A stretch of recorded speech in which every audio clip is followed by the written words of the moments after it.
আসসালামু আলাইকুম। আশা করি সবাই আনন্দ ভালো আছেন। আপনারা অনেকেই জন্ম নিবন্ধন বাংলা আছে, ইংরেজি করা নাই, কিন্তু কিভাবে ইংরেজির জন্য সংশোধন আবেদন করবেন সেটা জানা নাই। তো আজকে ভিডিওর মাধ্যমে যত দ্রুত সম্ভব শর্টকাটে দেখানোর চেষ্টা করব। তো যাদের ভিডিওটি উপকার হয়ে থাকবে তারা ভিডিওটি অন্যদের মাঝে শেয়ার করে দিবেন, এবং যদি কোনো কিছু বুঝে বুঝে আসতে না বুঝে না আসে কমেন্ট করে দিবেন। চলুন ভিডিওটা কন্টিনিউ করা যাক। প্রথমে জন্ম নিবন্ধনের উপরে কার্সর রাখুন। কার্সর রাখার পর এখানে দেখুন বিভিন্ন সাইট দেওয়া আছে।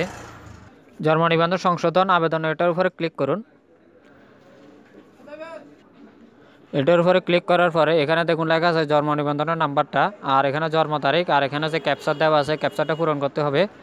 এখানে জন্ম নিবন্ধনের যে নাম্বারটা দিলাম, আর এখানে বয়স বয়স দিবেন।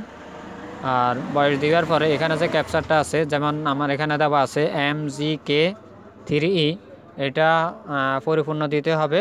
এখানে যদি ভুল হয় তাহলে আবার লোডিং নেবেন, আর একটা ফেসিয়া করবেন। এটা দেওয়ার পর অনুসন্ধানের উপর ক্লিক করুন। অনুসন্ধান ক্লিক করার পরে দেখুন নির্বাচন করুন, এটার উপরে ক্লিক করুন। তারপরে কনফার্মের উপর ক্লিক করুন। এটা ক্লিক করার পরে উপরে দেখুন লেখা আছে বিষয়, নির্বাচন করুন। এখানে আপনার নামের যদি নিজের নামের যদি ভুল হয়, বা বাপের নামের যদি কোনো ভুল হয়, বা টোটালি যদি ইংরেজি যদি করা না থাকে, তাহলে এখানে দিবেন নির্বাচন। এটা ক্লিক করার পর এখানে দেখুন বিভিন্ন সাইট আছে। পিতার নাম বাংলায়, মাতার নাম বাংলা, পিতার নাম ইংরেজি, মাতার নাম ইংরেজি। যেহেতু এখানে আমরা বাংলা থেকে ইংরেজি করবো, সেহেতু নামের প্রথম অংশ ইংরেজি, এটার উপর ক্লিক করে দিব। ক্লিক করে দেওয়ার পরে ইংরেজি নামটা লিখে দিবেন। লিখে দেওয়ার পর এখানে ডানে দেখুন লেখা আছে নির্বাচন করুন। নির্বাচন ক্লিক করার পরে ভুল লিপিবদ্ধ করেছি, এটার উপর ক্লিক করে দিবেন। আরও কিছু সংযোজন করতে চাইলে আরও তথ্য সংযোজনের উপর ক্লিক করুন। ক্লিক করার পরে এখানে নামের শেষ অংশ ইংরেজি, এটা ক্লিক করবেন। ইংরেজি এটার নামটা দিয়ে দিবেন। তারপরে আবার পুনরায় ভুল লিপিবদ্ধ করা হয়েছিল, এটা ক্লিক করে দিবেন। তারপর আরও কোনো কিছু যদি সংযোজন করার থাকে এগুলো কমপ্লিট সব কিছু সংযোজন করে দিবেন।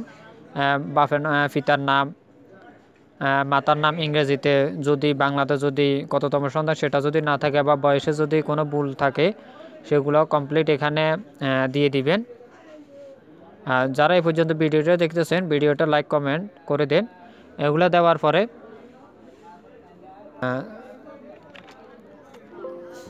জন্মস্থান ঠিকানা এটার উপরে ক্লিক করে দিন।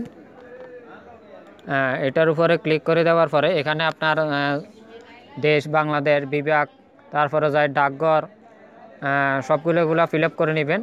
এগুলা সম্পূর্ণ ফিল আপ করার পরে স্থায়ী ঠিকানা এবং বর্তমান ঠিকানা যদি একই হয় একই দিবেন, আর যদি স্থায়ী ঠিকানা বর্তমান ঠিকানা যদি আলাদা আলাদা হয় এগুলো আপনারা আলাদা আলাদা দিয়ে দিবেন। যেখানে স্থায়ী ঠিকানা জায়গা স্থায়ী ঠিকানা, বর্তমান ঠিকানার জায়গা বর্তমান ঠিকানা লিখে দিবেন। তো যেহেতু আমার এখানে স্থায়ী ঠিকানা এবং বর্তমান ঠিকানা একই, তাই আমি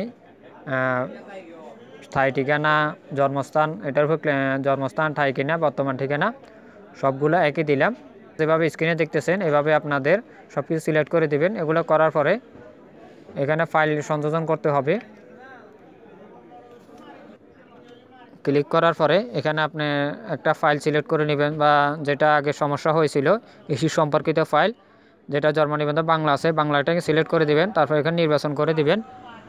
এখানে লিখে দিয়ে দিবেন ইস্যু সম্পর্কিত ফাইল, এটা কোথায় এটা খুঁজে নিয়ে, বা আপনি যেটা ফিচার যদি যেটা দেন সেটা এখানে সিলেক্ট করে দিবেন। যেহেতু আমি ইস্যু সম্পর্কিত ফাইল, এটার উপর ক্লিক করে দিব। এটা কোথায় একটু দেখি, এটাই সম্পর্কিত ফাইল, স্টার উপর ক্লিক করে দিন। স্টার উপর ক্লিক করার পরে আবার সংযোজনের উপর ক্লিক করুন। সংযোজনের উপরে ক্লিক করার পরে এখানে আমি আবার একটা ফাইল নিব, স্থায়ী ঠিকানার প্রমাণ এটা নিয়ে নিব। এটা দেওয়ার পরে এটার উপর ক্লিক করে এখানে আপনার নিচে দেখুন ফোন নাম্বার, এখানে ফোন নাম্বারটা দিয়ে দিবেন। তো আমি ফোন নাম্বারটা টাইপ করে নিই। ফোন নাম্বারটা দেওয়ার পরে এখানে দেখুন লেখা আছে নিচে ওটিপি পাঠান, এটার উপরে ক্লিক করুন। ক্লিক করার পরে আপনার 6 ডিজিটের একটা ওটিপি কোড যাবে, কোডটা এখানে দিয়ে দিবেন। দেওয়ার পরে সাবমিটের উপর ক্লিক করুন। তারপর আবেদন, এটা যে উপর একটা আবেদনের যে নাম্বারটা দেওয়া আছে নাম্বারটা প্রথমে সাজেস্টায় কপি করে নিন। কপি করার পরে আবেদনপত্রের উপর ক্লিক করবেন। ক্লিক করার পরে এটা সার্ভারের সমস্যা হতে পারে, এটা সেভ করে নেবেন। সেভ করার পরে আপনার ডেস্কটপ বা কোথাও রাখবেন, এটা নামটা আগে সেভ করে নেবেন।